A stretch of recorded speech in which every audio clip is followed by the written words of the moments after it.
A really robust panel today. Welcome. This is a second meeting or a second opportunity in our webinar series this month as we are in January, which is Human Trafficking Prevention Month. So we had NCMEC at the beginning of the month, and we are following up today with an expert panel. This child sex trafficking team at the Office of the Governor will be providing a panel today where we're talking about the trauma of trafficking youth with some expert leaders here. So thank you so much for joining us. My name is Kelly Kravitz, and I'm the director of the Highly Mobile and At-Risk Student Programs Division at the Texas Education Agency, and have the honor of leading our child abuse and mandatory reporting training and work, as well as new work that we're doing on human trafficking and collaborating with the Governor's Office, Region 14, Region 12, and so many other wonderful stakeholders. So we are just thrilled that you are with us today. Go ahead and go to the next slide.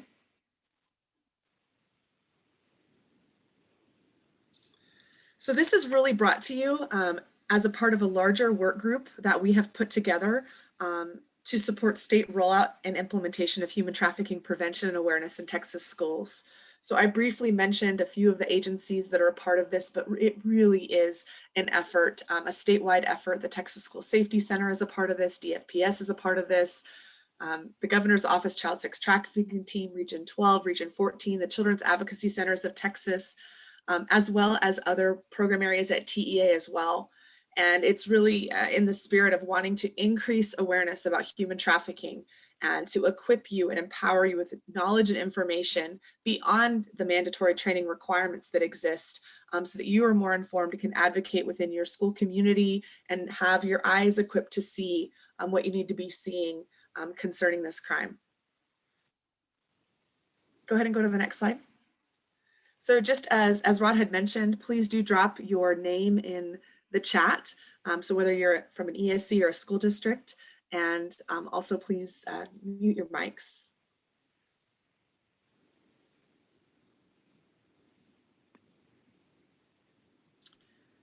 And with that, I'm going to turn it over. So Todd Ladiolis is a leader at the Governor's Office that we work with on this work. And again, with Human Trafficking Prevention Month, we wanted to do something special and wanted to do something unique. And so this is a panel presentation that we have today. Todd will go ahead and introduce the panel, but we're going to specifically be talking about trauma of sexually exploited youth and have some expert leaders today. So with that, Todd, I'm going to go ahead and turn it over to you. Thanks, Kelly. I appreciate it. And it's so encouraging for me to see so many people that are logged into this webinar today, taking time out of your Friday during a busy time of the year, I know, for a lot of people to be a part of this conversation. And I wanted to preface with a quick just to clarify, I know some of the early promotion on here showed a survivor panel, which is not what this ended up being, but I want to assure you that all of the conversation here is certainly survivor informed, a lot of work being done with survivors around our state.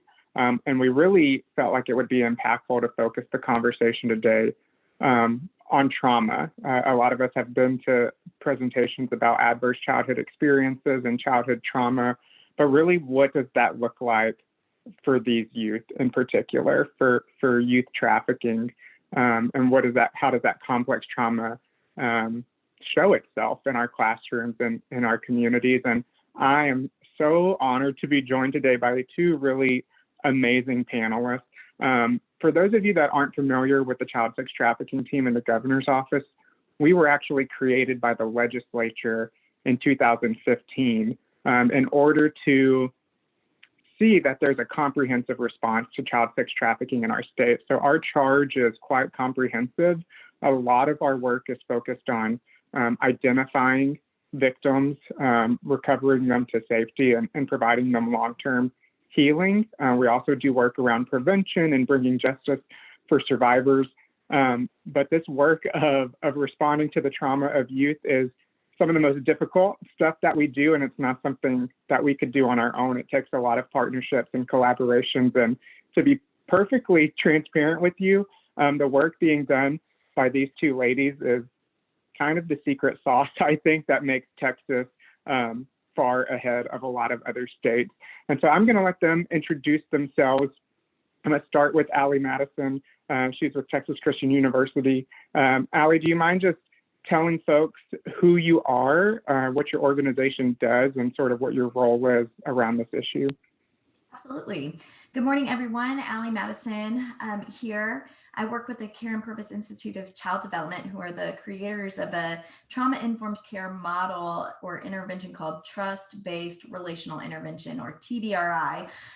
Perhaps some of you folks out there have heard of it at least before, maybe not, but I hope to share a little bit about what that is and how it has worked with this population. So my background prior to actually coming on and working with the Institute was serving survivors of trafficking at a residential facility that utilized TBRI to respond and to kind of journey alongside survivors in that healing path. So hopefully I can share some of those experiences with you today. I'm currently the project director of something called the CSAE project, which helps organizations across the state of Texas implement trauma-informed care via TBRI to better serve the kiddos that we know kind of get lost in the cracks, right? This population in particular. So yes, so that's a little bit about me.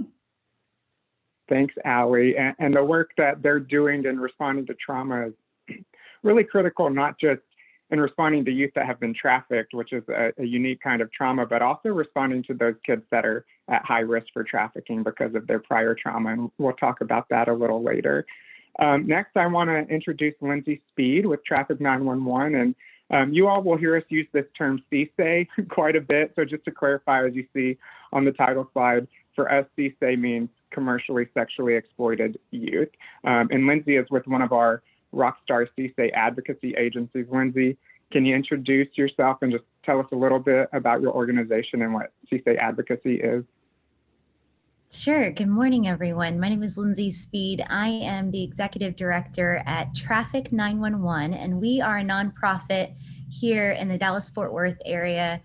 Started out as a grassroots organization 11 years ago, and here we are today. Not as much grassroots anymore, but I've been in this field and working with Traffic 911 for a little over 10 years now.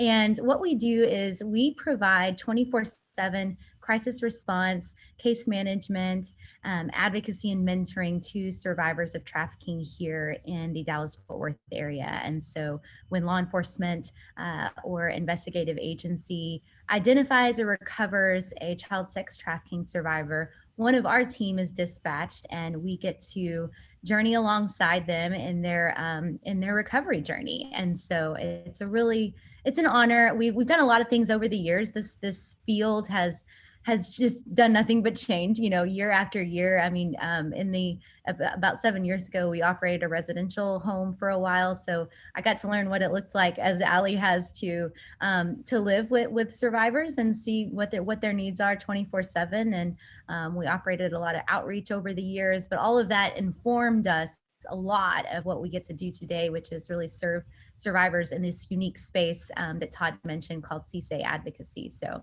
yeah, it's great. Awesome. Thank you, Lindsay. And before we dive in, I just wanted to, add a couple of housekeeping points, I guess, to what Kelly already mentioned. And that's to let you know that when we sat down to envision what this panel would look like, we decided we really wanted to focus our efforts on just having a frank discussion with you all. So we're going to go a little light on the slides, but we want to hear from you. I'm going to do my best to keep an eye on the chat. If something resonates with you throughout this discussion, or it makes you think of something that's happening in your region or in your district that you want to share with the group, please share that. This is a space to be sharing the work that we're doing with one another. If you have questions along the way, or if we fail to define something or something's not clear and you have a question, throw that in there. We'll do our best to address those as we go and certainly make some time for those questions at the end of the presentation. And the last thing I wanted to mention is, I'm sure you all are aware, but January nationally is Human Trafficking Awareness Month. So we're squeezing this in the last few days, but really want to commend you again for being here and taking the time to learn about this. So wanted to start our conversation, you know, a lot of you have maybe been to a Trafficking 101 presentation before. Maybe you feel like you have a sort of baseline of trafficking or just childhood trauma in general. But just to kind of set the context for our conversation today, I wanted to share this video that was actually created in partnership with our friends at TCU and Allie's crew. So I'm hoping that this is going to work. We've got some folks on standby if there are issues with the sound or the video, but it's just about 3.5 minutes long. And this will get us set in the framework for our conversation.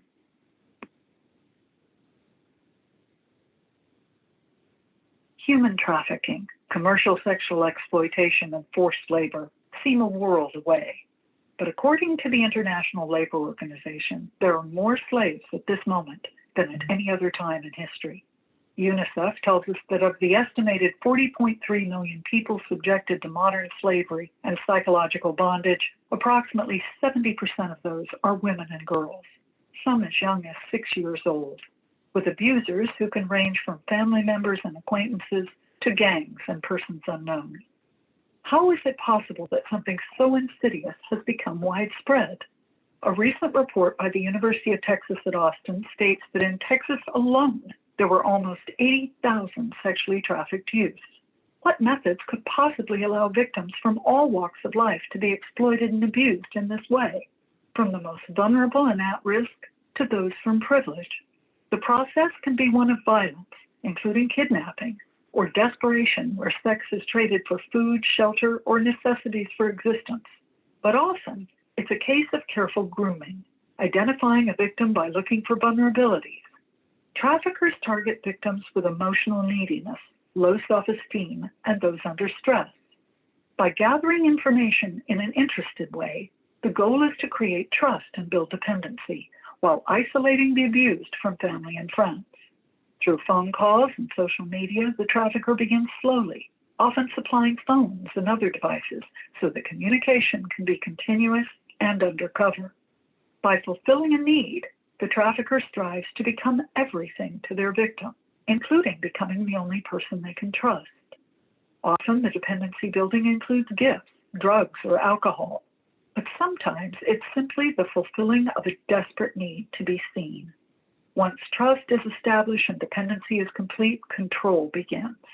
Often there's been nothing asked of the victim until this point, when suddenly the threat of violence and sexual demands leave the victim confused, fearful, and psychologically battered. Sexual exploitation and physical abuse create chronic overstimulation of the brain, as the threat of violence leaves the abused to stay on high alert. The true horror is that even rescued survivors have years of recovery ahead, since recovery requires overriding trauma-related neural pathways that years of victimization create. Sadly, any association with the sex industry creates an unforgiving stigma that both shames and blames the victim. Too often, survivors are treated as criminals, as we overlook the process that has created these circumstances and the devastating consequences that can last a lifetime. This must stop. It will take deep understanding and multiple healing strategies in order to help survivors develop needed skills such as self-confidence, problem solving, and self-regulation.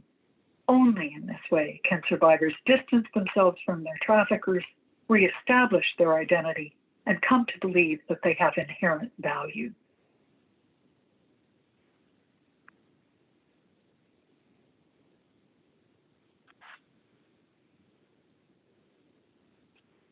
Thank you all. Hopefully the sound was okay for everybody on that. I didn't see anything in the chat there, but I think that video just does an excellent job of distilling a very complicated issue as much as you can in just a few minutes, and really talking about the role that trauma plays in all of this.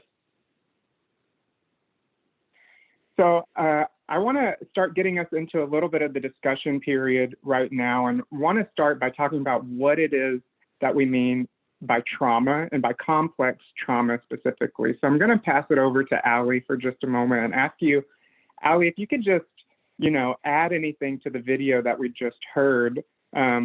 Trauma is kind of a buzzword that I hear a lot about being trained on trauma. So if you could just break it down for us, what is it that we really mean by trauma and complex trauma specifically. Yeah, absolutely. And the video alluded to this a lot, right? But I think that this definition can be super helpful. This comes from Dr. Bessel van der Kolk at the Trauma Center, a renowned expert in the field of trauma. And so I really like how succinct this is, because it encompasses kind of several things that you may have seen in the video. So I want to highlight a couple of things. Sometimes when we think about trauma, we may think of a single event like a traumatic car wreck, or maybe a natural disaster like a tornado.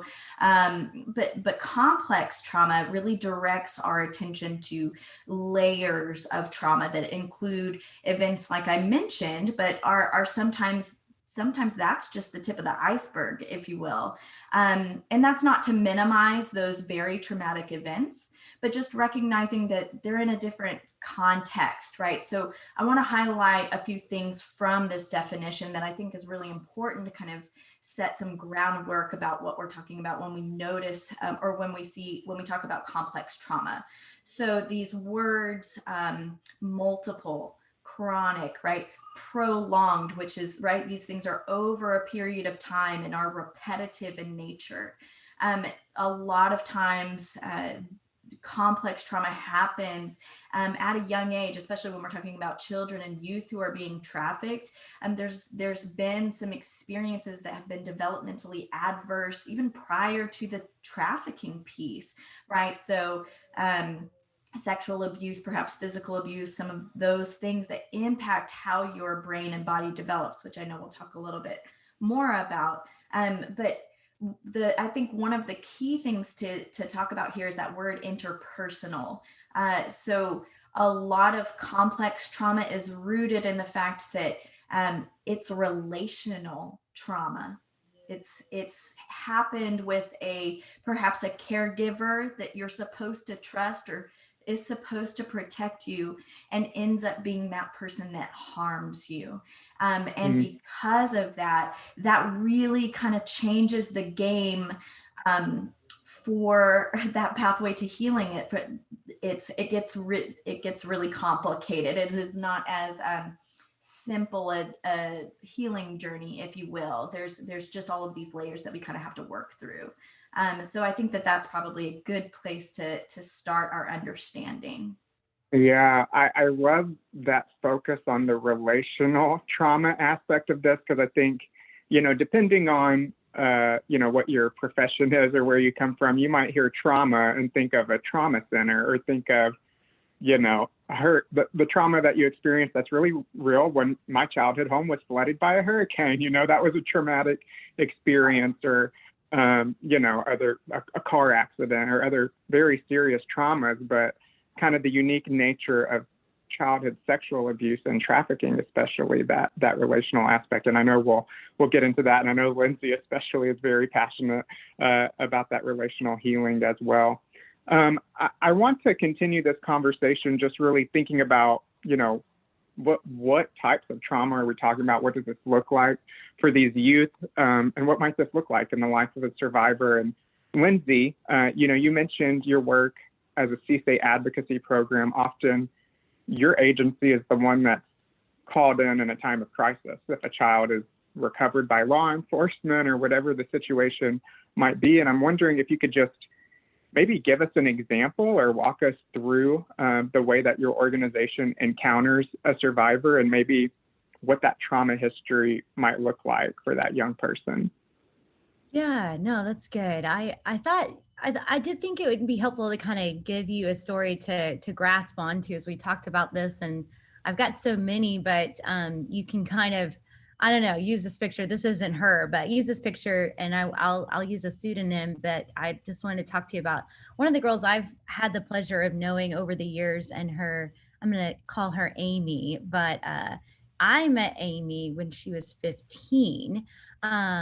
At a CAC, a child advocacy center.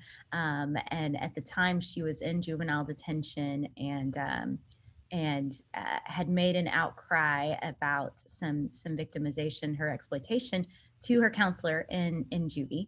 So she ended up being taken over to this child advocacy center. And that's where I met her. So rewind to a little bit of her history that we know of. Of course, it's hard to fully understand all of their history, but what we know about Amy is that she was adopted at a pretty early age. Her mom was a single mom out of Honduras and was ousted from her family when she found out she was pregnant. And so she was on the run, ended up, long story short, giving up the baby, and the baby was adopted here in the North Texas area. Amy was adopted. And so, so there's that. And what we know about her kind of in her early tween years maybe was just that there was a lot of just emotional, mental turmoil. So she started sort of cutting and acting out as far as having suicide attempts. And that led her into a mental health hospital. And she met a girl in there, and this girl was her friend was telling her all about this boyfriend that she had. And Amy was fascinated with this boyfriend and ended up, when she got out of the mental health hospital, following him on Snapchat.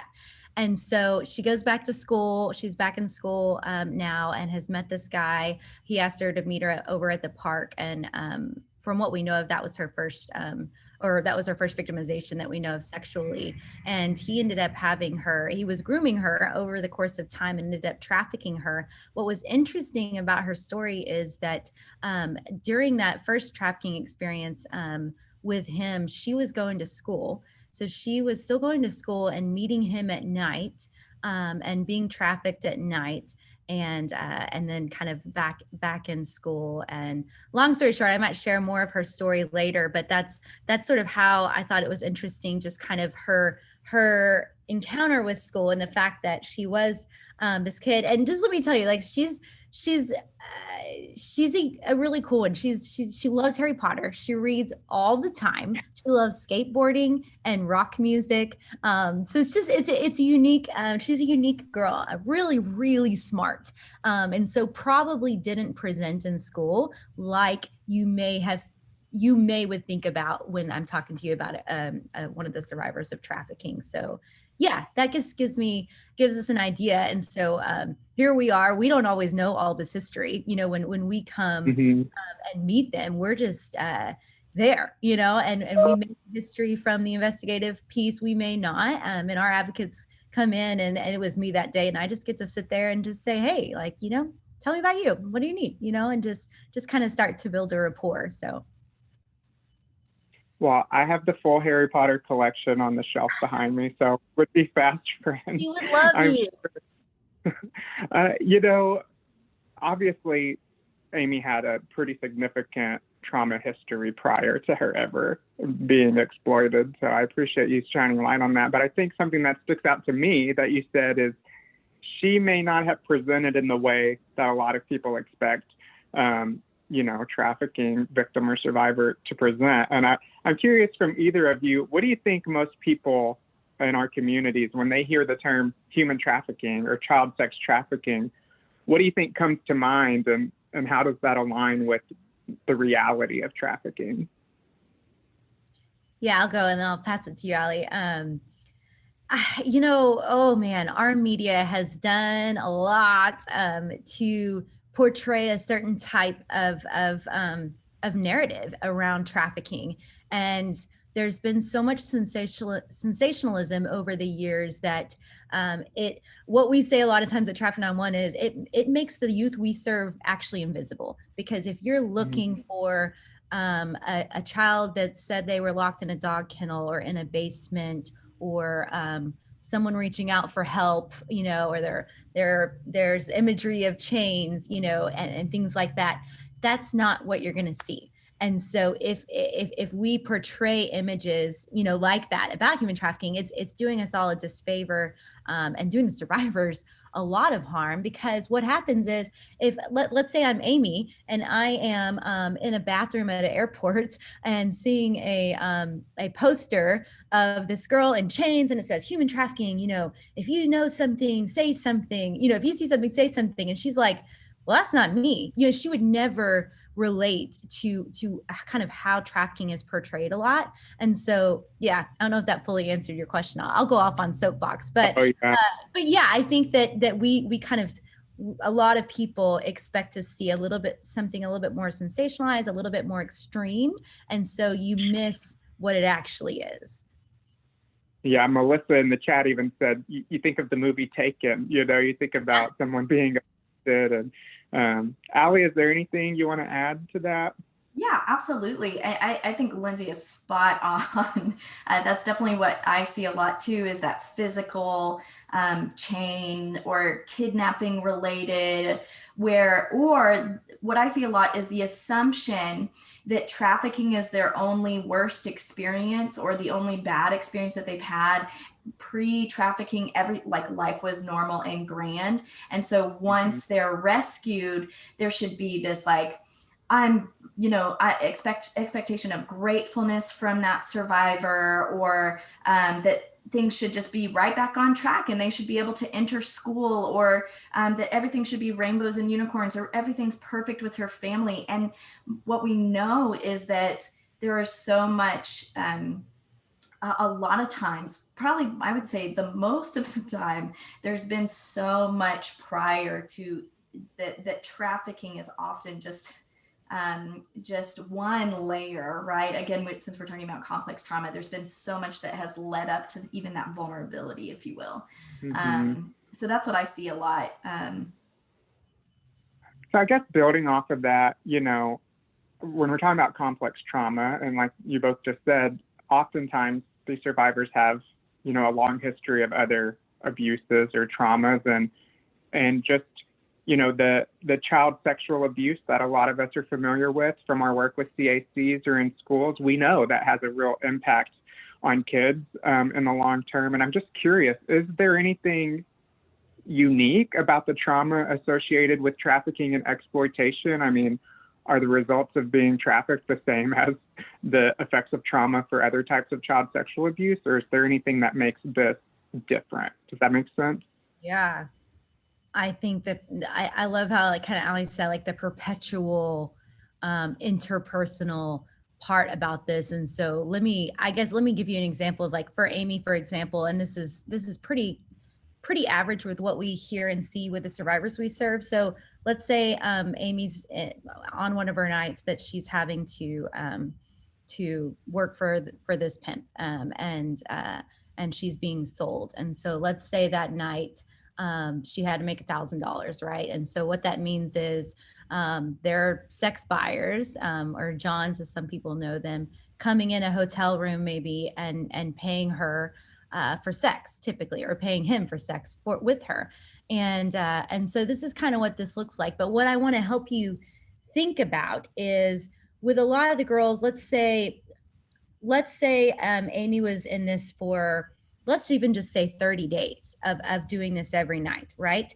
And how many different exploiters she had over the course of a week or a month's time. And so we talk about, I mean, all trauma is hard, and especially when there's sexual abuse involved. And so if we have one child sexual abuse encounter, that's enough. That's horrible. But when you think about, again, like what Ali said, with the fact that oftentimes these girls, I'll just say girls, it's boys too, have had prior victimization, a lot of times in the home before their trafficking. Then you hit their trafficking, and it's victimization after victimization after victimization, person after person after person, utilizing them for their body. And what does that do to make them fully distrust every human, And so I think that that's what's one way that this victimization is so unique in what they experience, and in turn what that does to their view, their worldview, their humanity view,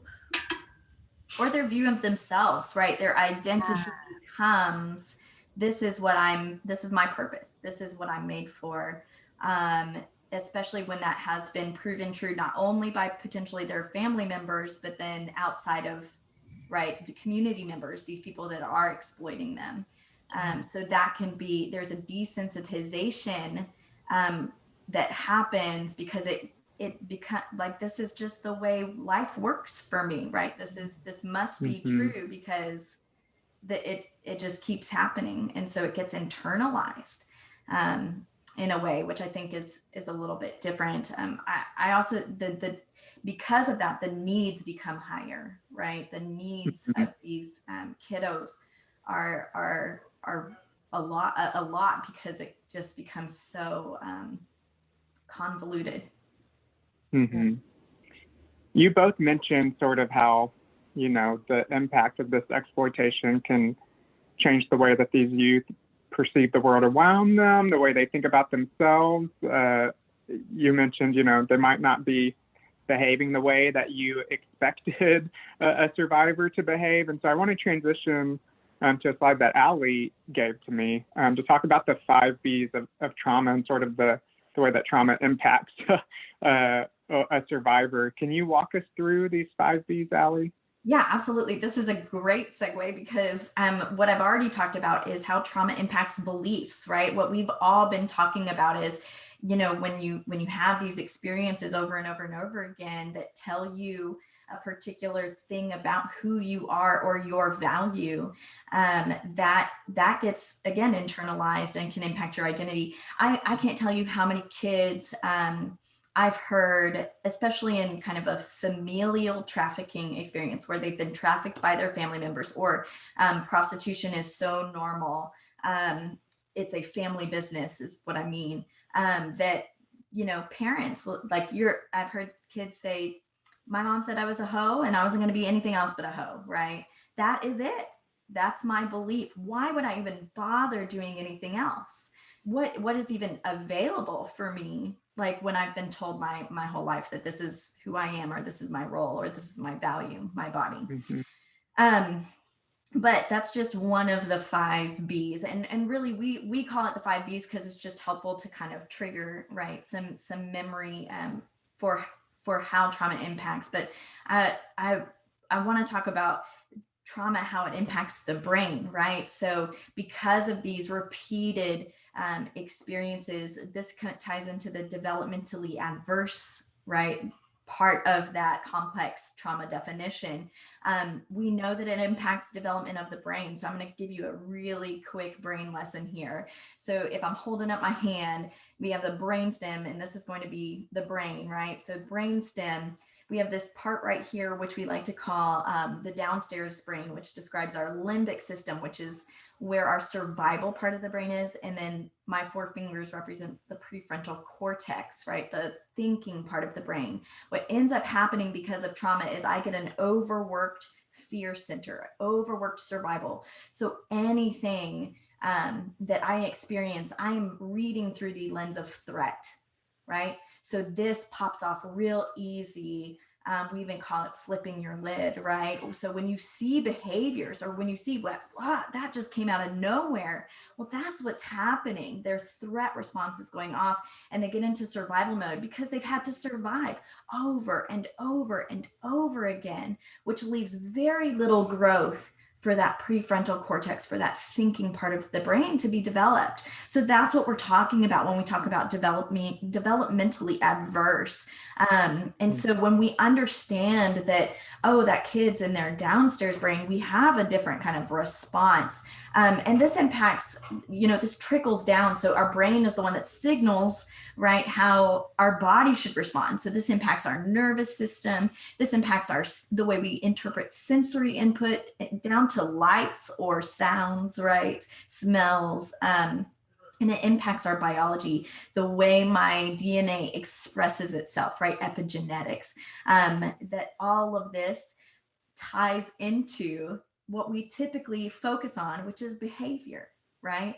But there's so much going on, right? The behavior, if you imagine like an iceberg, it's the tip of the iceberg, and we have to kind of understand what's happening and what's happening underneath that tip that's really fueling behavior, if we want to be trauma informed. So Lindsay, thinking about that and walking through the impact of trauma on those 5 Bs, are there any examples that come to mind where you could see Amy or another survivor you work with, that the way they behaved or the way they thought, any of those were clearly a result of that trauma? So many, so many. I was like going through my Rolodex in my head of all these scenarios as Ali was talking. It's so good. I'm learning so much myself. But yeah, I mean, I think we talk about that flipped lid a lot, and these survivors they're constantly this, and so like, especially with Amy, what happened was over the course of time, she became a chronic runaway. And so she was sort of that flight response. And anytime something would happen, she would run away. She would run away, come back, run away, come back, all the time. And I even think about one time she actually opened up to another advocate here one time, and they were just talking, and she was talking about running away, and she said that what is she told her she knows about her birth mom, not really sure how, but she said, well, my mom ran away when she found out she was pregnant, and she was ousted, and she was kind of sort of in survival mode, and so she feels like she connects with her mom when she runs away. And I thought that was really interesting. And so that came to mind. And then I think just thinking about how there was something Ali said about how developmentally what happens to them, and their brain. And so often I'm thinking of one survivor who actually we just celebrated the 1 year of her death. She was killed last January, and it's a really hard story. I won't go into it all, but she was 17 when she was killed.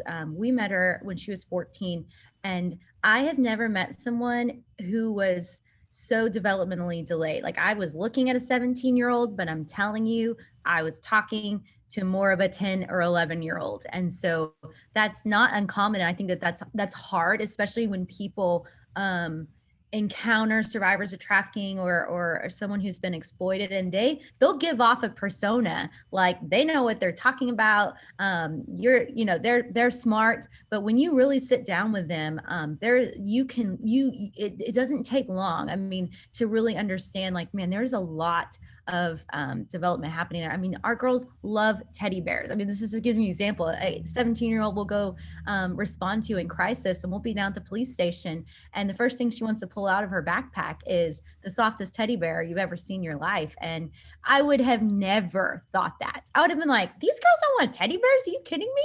And it's just really interesting to see how they respond and what they look like in those moments. Mm-hmm. One of the behaviors, or maybe this is not a behavior, maybe this is a brain issue, maybe it's a combination of them, but one of the things that I have found to be a real challenge in this work, and that frankly, as an attorney that works on child protection issues, drives me kind of crazy, is that a lot of times, people have seen Taken, and they see, shackles and chains, and so then they see a real life scenario where a kid looks like they want to be in that situation, or they look somehow complicit in that situation. And we even, in looking at some research around a screening tool that we use called the See It, it's a tool that we identified from West Coast Children's Clinic to help us objectively identify exploitation. And the research on that tool, they found that 3/4 of the kids didn't even see themselves as victims to begin with. And so I'm wondering if one of you can talk a little bit about that. Why is it that youth appear complicit in their own exploitation, even though we know they can't consent to being exploited? They're protected under the law, they're being abused, but what is that about? Yeah, sure. I'll say a couple of things that kind of come to my mind. It definitely is absolutely tied to what's happening in the brain, in the sense that trauma bonds can develop. I could spend all day talking about trauma bonds and how the pattern, again, this chronic, repetitive experiences create changes in the brain, create neural pathways that kind of get stuck, and fear, experiences of fear or trauma just kind of heighten some of those patterns or deepen some of those neural pathways that we kind of have to readjust. And Domestic violence groups will share this with you too. It takes 7 times to leave for it to really stick is the average, right? That is quoted for leaving even just domestic violence or intimate partner violence. And so the same is similar with trafficking survivors, is it takes a lot of there's relapse that tends to be part of that journey, if you will. That might be a helpful frame or reframe for some folks.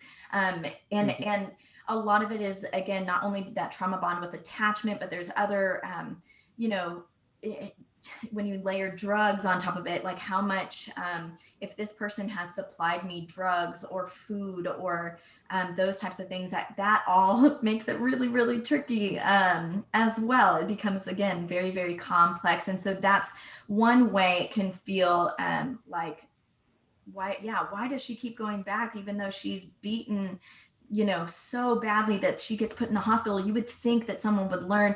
And that's what I want to share about, like, the brain piece. It's not an I won't, it's an I can't. I don't have the skills yet to navigate myself to, like, we put a lot of emphasis on choice, and it's not always as black and white as having a choice about that.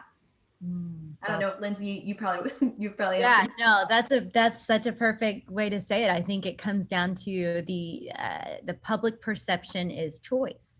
And so this is why it looks like, yeah, but they all want to do this. And if I've heard that once, I've heard it 1,000 times from law enforcement, from counselors, from parents, you know, and it's tough because it's not what meets the eye. And so I think that's what's hard to see is you see, I mean, I've talked to girls who say, well, this is what I want to do. And, but you got to dig deeper than that. And you got to see, I mean, as I've gotten to know them, I'll find out, man, their home life was so horrible that they actually feel like this is better. Even though to us, it's like, what? That's crazy. But it's like, you know, I don't know what that was like living in your home. And to them, there's this element of choice because you've got maybe a trafficker in your ear saying, hey, good job, baby. You earned that $100. Good job. You're helping our family. And they're getting validation. Very screwed up, right? Very twisted, but there's validation there. And so I kind of, the way we like to talk about shared humanity a lot and sort of try to be like, let me put myself in here, or else what have I experienced that I can connect with? And this might seem shallow, but in recovery, in addiction, in anything that we're trying to do, let's say we're all trying to lose weight. Let's say I'm trying to lose weight. Let's talk about how many diets we have all been on, how many good intentions we had, and we still couldn't, you know, quite get it. And so times 4 million, and you've got a kid in a situation that, you know, there is bonds. There's this new family because she's got a couple sister friends who are with them, and they're bonded. They all had a hard life, and now they're in this together, and they're surviving together. And then you've got these people saying, no, you know, come back home, or we've got treatment for you. And so this is that relapse Allie is talking about, where you go back and forth, and they try just like we try on a diet, and it's like, nope, maybe not time yet. And so there's sort of this trickle back and forth, and that's why trust being built over time is so important, because that's what traffickers are doing. They're building trust in that unit over time. And so I think that's why sometimes it's not what meets the eye. It's a lot harder to understand why it looks like they're choosing this. And who wants to be seen as a victim, right? Who wants to be seen as out of control? Or it is it's a part of its defense mechanism, right? Like, no, I chose this. This is, you know, because I just need to have power or control over something in my life because everything else feels so chaotic. Yeah, it's good. We're getting into like the last 15 minutes. I just want to remind people, if you have questions that you want to be typing in, that we'll have time to address them. But I want to ask one more question that will kind of shift us into the last segment of this, you know, thinking about the way that trauma, you know, impacts these areas. And I'm thinking especially behavior, and knowing we have a lot of educators on the line. Is there anything that comes to mind, like how might some of this manifest in a classroom or whatever, you know, venue that you encounter youth? Like, what are some of the behaviors and things you might see from a youth that's been through this trauma? Yeah, I've seen lots of, again, so here's what I'll say. I think a lot of our attention gets focused on those kids that are aggressive, fighting, yelling, can't like get out of the classroom or some, that kind of thing. Um, and or those that skip school, right, or who aren't even there, are seen, as the troublemaker. Um, we see those types of things, and sometimes we might miss those kids that are that don't have that fight survival mechanism. They have that freeze, right, or flight mechanism where they just completely shut down, and both are just as they can be just as painful, like what's happening physiologically with the body, because it is still a response to threat or trauma. But it's easier to see, I think, some of those more explosive behaviors that might appear, or even just like little things like disrespect, right? Which sometimes can get under people's skin even more than some of the other things. But that's what I hear a lot of issues around. When I encounter folks, just that disruption, right? I see a lot of like disruptive behaviors that are difficult, especially when you're managing a class, right? That can be, very, very challenging. Lindsay, what do you see? Yeah. I feel like it's so hard to, I don't want to say dumb it down, but to kind of put this list out, because I think for so long in this field, people are like, well, I don't see a tattoo. I don't see this. I don't see this. So they must not be trafficked. And it's so hard because it can look so many different ways, like Ali was saying. And so I don't know. I mean, to me, it's like I would encourage you, get to know them. And and sometimes there's just something in your gut. There's something in your gut, something's not right, something is weird.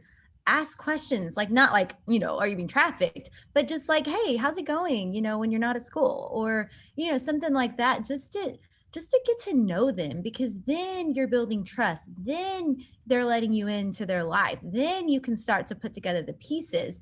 It's so hard to kind of recognize a behavior and all of a sudden think something. But I mean, like some of the ones Ali was saying, I mean, a lot of the girls are a little bit truant. And so there's some runaway history, or they're not, they're here one day, gone the other. They're talking about maybe older friends or even gang members sometimes are a part of this, where there's a group and there's some unhealthy behaviors. A lot of unhealthy behaviors are what you may deem as a high risk kid. That's the kids. So there's nothing super crazy about it. The kids in your school that you guys all know are high risk kids, those are the ones you're going to be, for the most part looking for. And of course, high risk can look a lot of different ways, like Ali said, but I think that the message I want to get across though is, go deeper, get to know them, and then you can kind of learn more. Yeah, you both already have sort of gotten us to this last part of the conversation, which is, we started talking about sort of what is trauma, how does it manifest, what does it look like for these survivors, and we're starting to talk about like, so what for us? How do we respond in a way that's trauma informed? What does it mean to be trauma responsive? And so I want to spend the last little bit of time that we have, talking about that practically. And I know we all go to trauma-informed care trainings. Now we're trauma-informed and we know how to respond. So maybe Ali, just kind of walk us through, what does that buzzword even mean? What does it mean to shift our understanding when we see these behaviors? Yeah, absolutely. Trauma-informed care it sounds lovely, and it's definitely become more mainstream, which is good, but it can also feel a little abstract. So this is a great word, empowering. I'm supposed to empower my students, but what does that actually look like on a day-to-day basis? I'm supposed to build trust and safety, but what does that look like in a one-on-one interaction with a student? And so this is where interventions, I think, like TBRI, which is what I train a whole lot in, is really helpful, because it equips people in those day-to-day interactions TBRI isn't the only one out there. I think schools have several great models that kind of break it down and provide, tools around regulation skills or mindfulness, right? Like when you think of the emotional backpack curriculum or coping cat, and, there's all of these tools, and it's just how do you develop your tools so it can be truly a trauma responsive, interaction. And what that does, that shift that you see, this paradigm shift, this what's wrong with you to what happened to you, you're shifting from assuming that the behavior is a choice, right? And you're seeing that there's a need behind this behavior. And think of it like as a crying out, right? A crying out for help in some ways. And how do I meet that need through these tools that I've been given or that we've been talking about, so I can see, what that trauma stuff that is informing that behavior. Does that make sense? Oh, yeah. I'd be curious, if folks on the chat want to share, if there is a program or training or resource that has helped folks in your school get those tools. Share those in the chat. We're going to have a link to a TEA resource at the end that gives a bunch of different TBRI, some of the programs Allie just mentioned and others, but would be curious what folks on the line are already utilizing in their areas.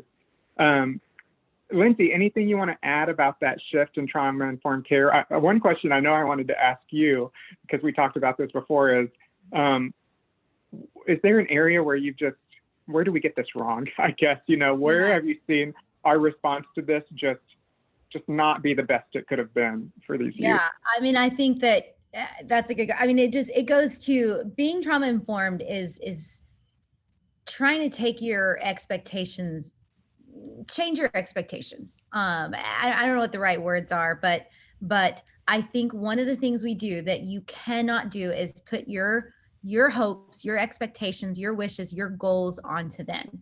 You're projecting onto them, and that's not being trauma informed. And so guess what? They may not go to college. Guess what? They may not finish high school. That's the reality. And so you've got to meet them where they are right now. And let's take baby steps forward. Asking why is one of the big no-nos that we try to say. I think we mean well because we want to understand, like, why did you run away again? Why didn't you do your homework? Or whatever the situation is. They don't know why. You just heard Allie talk about the brain. If they could tell us why, we would be way over here, like they don't know why. And so that's kind of, you don't mean it, but it sort of is it feels blaming because I don't know why. And so I think that not asking why is a big one, not projecting, your own version of success on them. Help meet them where they are and say, like, what would you like to see happen? Like, what do you want next year or next month or next week? Taking it just kind of from where they're at is really important. Yeah, and something that I've talked with a lot of survivors about is just also this chronic sense of shame as well in a lot of this exploitation, the shame and responsibility they feel from their own choices, perceived choices. And I think a lot of times, as parents and as like caring adults, sometimes our reaction, because we're protective, is, what were you thinking? What is wrong with you? Or I know we had a conversation a couple of weeks about online exploitation, like, why were you talking to that person? Why were you looking at that material? And we think it's going to be protective, but it ends up triggering some shame that often goes deeper into those dangerous behaviors. So I think that's really important. One area I don't want to miss talking about in our last few minutes, and it's come up in the chat, about being that trusted person, about having that safe, healthy relationship with a youth. And I know there's been a lot of research around trauma, both in helping people who have been abused and also preventing abuse, frankly, around, safe adults, healthy relationships. I'm curious what either of you can share about that, and maybe as a message of hope to a lot of educators that are maybe filling that role for these youth. Yeah, I mean, I do think you guys, can be can be the preventative measure.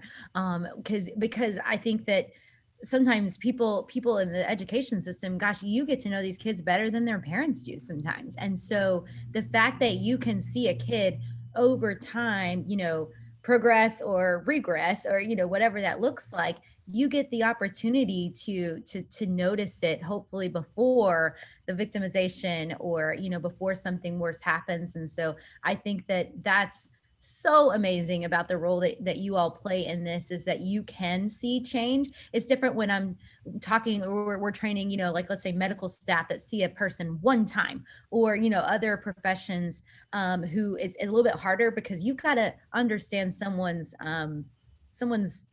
time, like just over time, so themselves over time, their story over time, to see it, and to notice the real behavior changes. And so the fact that you guys could step in to be that trusted person that they don't have, which is, I feel like most of the stories that we hear is that they're longing for love and belonging. Like, that's what they want, is love and belonging. And this is why these traffickers, these exploiters, these recruiters online are taking advantage. And it's so easy. There's such easy prey, because they just want somewhere to belong and someone to love them. And so the fact that you can provide that, in a safe, healthy setting is amazing. Yeah, I completely agree. I mean, human connection is what we're created, right? We are created to be connected with each other. And that is also what can be powerful for healing. So research tells us that it is that, like, even just one healthy, safe adult can make a huge impact. And so how you can be one, I mean, schools are fantastic because they're on the front lines. You guys, a lot of times are helping us, right? Do those identifications and reports that get a lot of those kids connected to further services. So we know that stuff is already happening. Just how do we be even more intentional about it and keep our ears open? And yeah, absolutely. It's so important for, again, those two pieces, not just the recovery piece, but the prevention piece as well. Mm-hmm. And I think that we underestimate the power of relationship building. It's not programs that change people. It is people that change people. Mm-hmm. And I just think that's so great that our brains kind of operate in that way, because that does tell us that there's hope. Yeah, that actually was what I was going to ask. A lot of times I think we think in terms of recovering from trauma. It's like, oh, if we only had this really special safe house or ranch or shelter in our community, or we just had this special program, like we could meet their needs, they would be happy, like they'd be rainbows and butterflies, from there on out. And I know that there's a need for specialized services. We need programs that can respond to those. But if you had any other comments about what it really takes to get on that road to long-term healing, any comments you would make on that? It takes a village. I think that's what we're finding, is that I love that. I know someone quoted that. I wrote that down. I'm like, I'm going to quote Allie. It's not programs that change people. It's people that change people. We have free people behind us, because that's what we believe, it's just that it's a community effort. Like, these are our kids, and so it takes all of us. It takes foster parents. It takes mentors. It takes all of us to affect change, not just these specialized things. And so I think that's our hope, at least at Trafficking 911, is how can we engage the community to care for and wrap their arms around these kids, not just a counselor or a teacher or a specialized program or a residential treatment program, all of us. Mm-hmm. This has been an awesome discussion. If you guys knew how many more questions I had on my list that I foolishly thought I might have time to get to, but this discussion has been so good. I want to, before we wrap up, share some resources that TEA shared with us, where you can go to their website and see a lot of those programs and practices to respond to trauma, including TBRI and other programs. And I'm going to put up this survey slide at the end so that you all can give feedback, but I just want to give one last chance if there's anything from either of you, Allie or Lindsay, that you'd like to leave these folks with, if there was one thing they could take away. Maybe we just did it, it's people, not programs, free people, but any last parting words? I don't see any questions in the chat, so. I don't think so. No, I just want to encourage you guys to see behind the behavior, see behind the acting out. These kids want to be seen so bad, and so I know there's so many of y'all doing incredible work, and just thank you.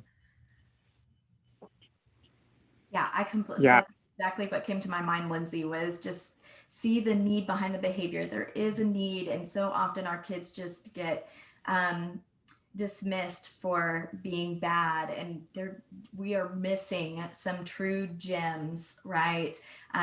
These kids that are part of our community, if they're just given a chance to shine, they would shine. So I just again encourage you guys as well. Keep doing the hard work. I know it can be hard to do, especially when we're ourselves are stressed, but keep it up. Yeah, and my last comment would be, look into those programs. There's great prevention education that's worth exploring. We definitely want to provide that education. We want to equip the educators to understand both prevention and responding to trauma, but also take comfort and hope in knowing that you've been doing the work of helping kids from hard places just by your presence and just by your safety and just by being that person. And so I hope you take some comfort in that. I know that I do. Please scan this QR code. It'll lead you to the survey to provide feedback to TEA in this webinar series. Thank you, Allie. Thank you, Lindsay, so much. This was awesome. You guys can, we'll share the resources after this. You can find our contact information if you have questions. And I know that Rod put a lot of links in the chat for you all to follow. So thanks so much. And I think with that, we'll wrap it up.